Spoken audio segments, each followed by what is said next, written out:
What's up, everybody? Jackson here. And first and foremost, if you're sick of hearing me talk about No Man's Sky, I apologize. This is one of two videos I have planned, and then I'm done with No Man's Sky. I've got this video, and then later this week, I got a Fanboy Friday video. And that's it. In this video, though, I'd like to take a moment and kind of look at this controversy surrounding No Man's Sky. There's a lot of people that are saying, you know, it's not what they said it was going to be, which clearly it isn't. I mean, I personally haven't seen anybody else in the game, and I've been playing it for... I'd say I've got over fucking 60 hours in the game right now. I haven't seen anyone. There was that instance where two people on the PlayStation 4 version of No Man's Sky went out and they fucking, like, actually looked for each other in the same place. It was called the same thing, blah, blah, blah. They couldn't see each other. It looked very similar, but there were some terrain differences, things like that, whatever. So this is the big, you know, there's tons of videos about this on YouTube. So if you want to find some good ones, I'd suggest like a Jim Sterling video. There's a Lazy Game review that's pretty good. And Carrick, you know, he's got a very good review.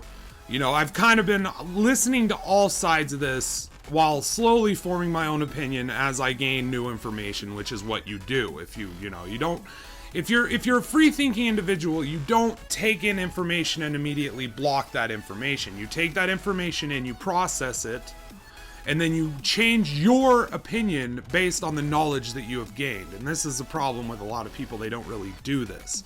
So first and foremost, let's talk about the hype behind No Man's Sky. Now, I personally have talked about this before when Sean Murphy delayed the game. I think it was the second time it was pushed. He received mass amount of death threats. The dude over, I don't know if it was at Polygon or Kotaku, one of those fucking things. Anyway, whoever over there who reported on it also got fucking death threats.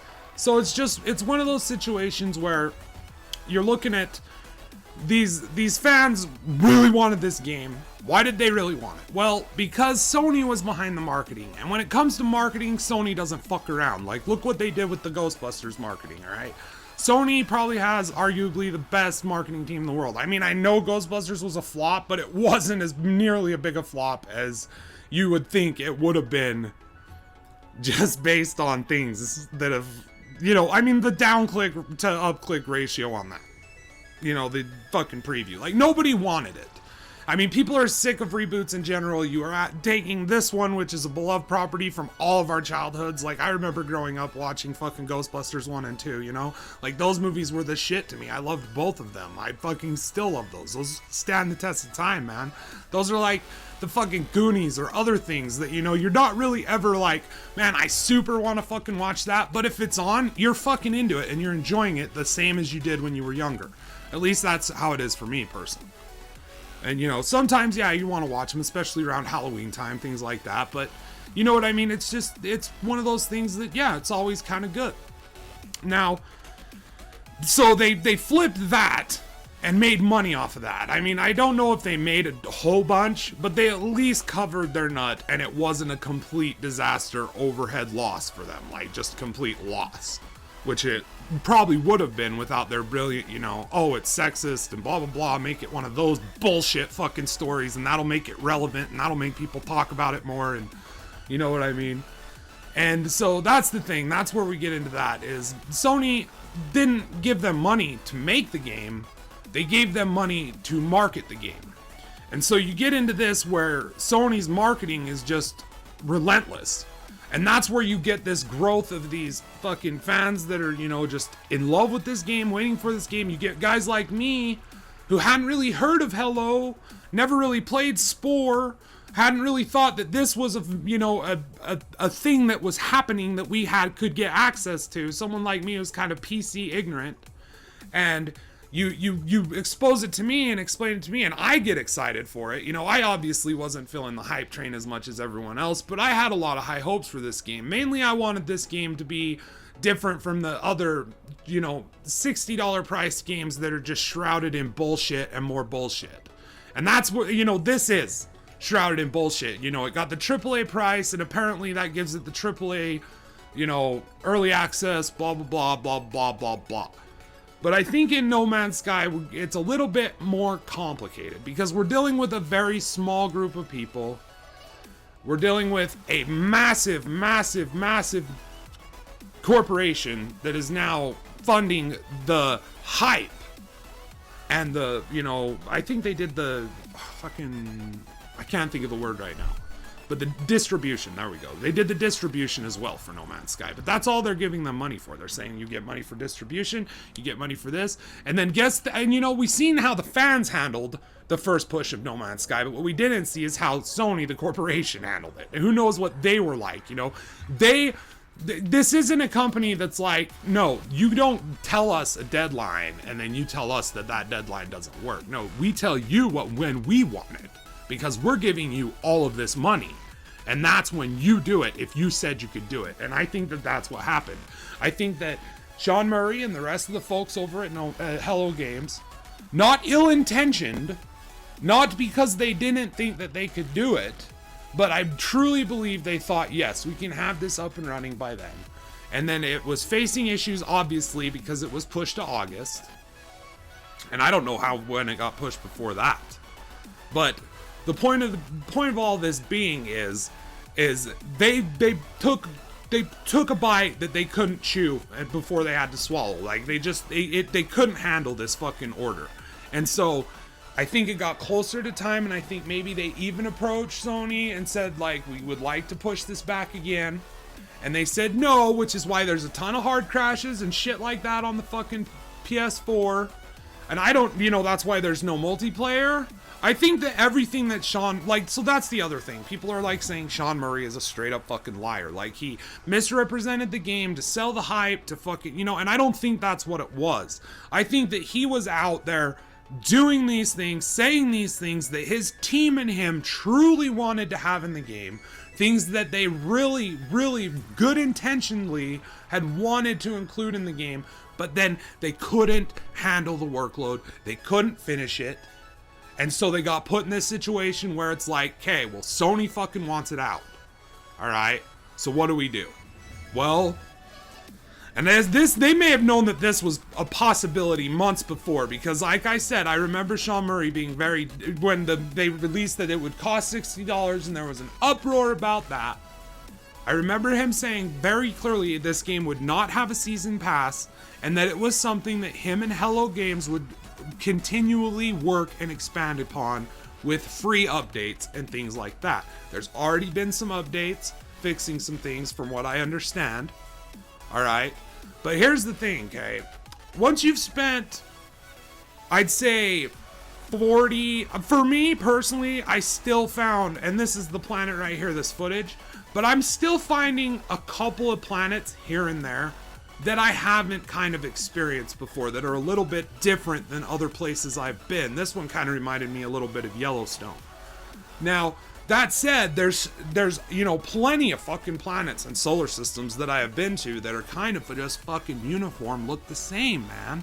And I haven't been wowed by a planet in a very long time. All right?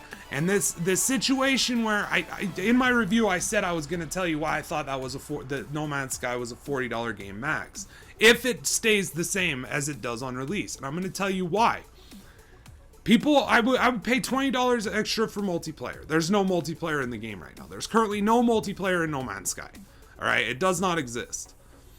There's currently problems with the planets. Like I said, it feels like, I don't know, there's not as many palettes and variety as I had originally seen. And don't get me wrong, those original, you know, however many hours I spent playing the game where these planets were new and shit, and I was spending a lot of time on these planets, you know, starting to delve into them and wanting to explore and scan everything because they just captured my imagination that much.